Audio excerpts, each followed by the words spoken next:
We're obviously the classy thing to do is to kneel down and not kick the field goal. But was there any enticement to trying to set the NFL record, which you guys would have had if you had kicked the field goal? No, no. I think in this league and around the league, it's about respect in the NFL. And as we went out there, I feel like that's what we got. We got respect, and we're not trying to go out there and humiliate teams.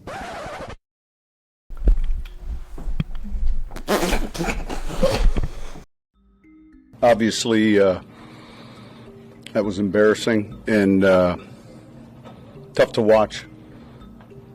Aside from the kick return, there weren't a lot of positives to take from that game.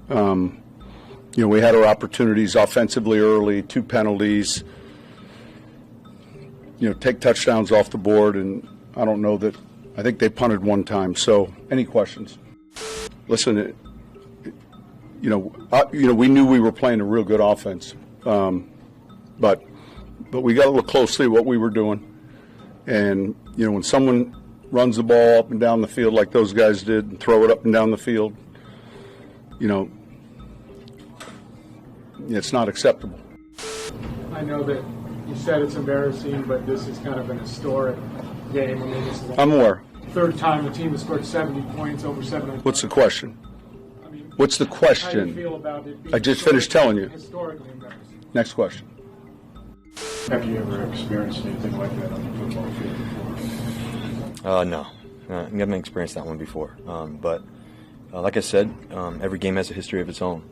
And what we have to do is we have to be focused on what's ahead of us, and that's trying to get ready to go play the Chicago Bears on the road.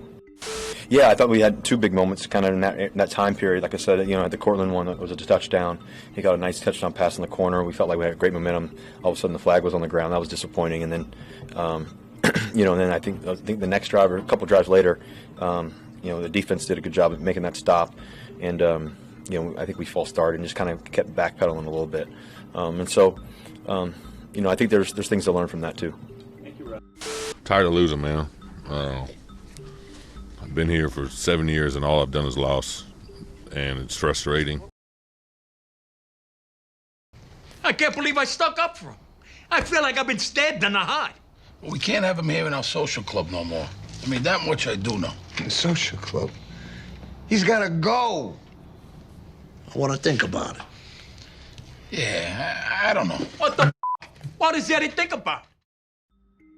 The Miami Dolphins offense just mollywopped Vance Joseph's defense to the tune of 70-20, scoring an incredible 10 touchdowns with 5 scores coming from running backs Devon Achane and Raheem Mostert. Tua Tagovailoa connected on 23 of 26 passes for over 300 yards while grabbing 4 TDs in the process. And what's incredible is the fact that they did all this without Jalen Waddle, who Mike McDaniels had to answer questions about all week on how the team would cope without his presence on the field. Miami is now 3-0 on the season, and the 70 points was the highest since 1966 when the Washington Redskins put up 72 points against the New York Giants. On the other end, Russell Wilson and the Denver Broncos fell to 0-3, with Wilson connecting on 23 of 28 passes for 306 yards plus a score and a pick, while wide receiver Courtland Sutton snagged a touchdown along with 2 very costly fumbles. Okay, so it was another embarrassing loss for Broncos country, and quite possibly their worst yet.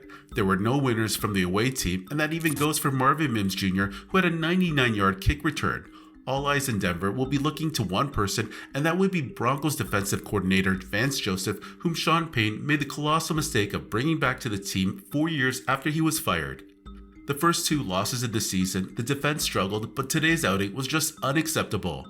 The Miami Dolphins dominated the Broncos defense from top to bottom. This defense now holds a record for most yards given up in a game, and they were lucky that Miami showed them some mercy towards the end. The defense was just absolutely atrocious. There was 0 pass rush, many missed tackles, and just a complete lack of effort on their part. I mean, Tua didn't even have an incomplete pass until midway through the 3rd quarter. This defense literally gave up an incredible 350 rushing yards along with another 376 in the air for a total of 726 total yards, which set a new record. And the crazy thing about all this was a pretty solid defense statistically for much of last season until they fell a bit late in the season under previous defensive coordinator Ejiro Evero. That defense was a big reason why the Broncos even managed to win 5 games last season. They literally kept Russell Wilson and his offense in games they had no business being in.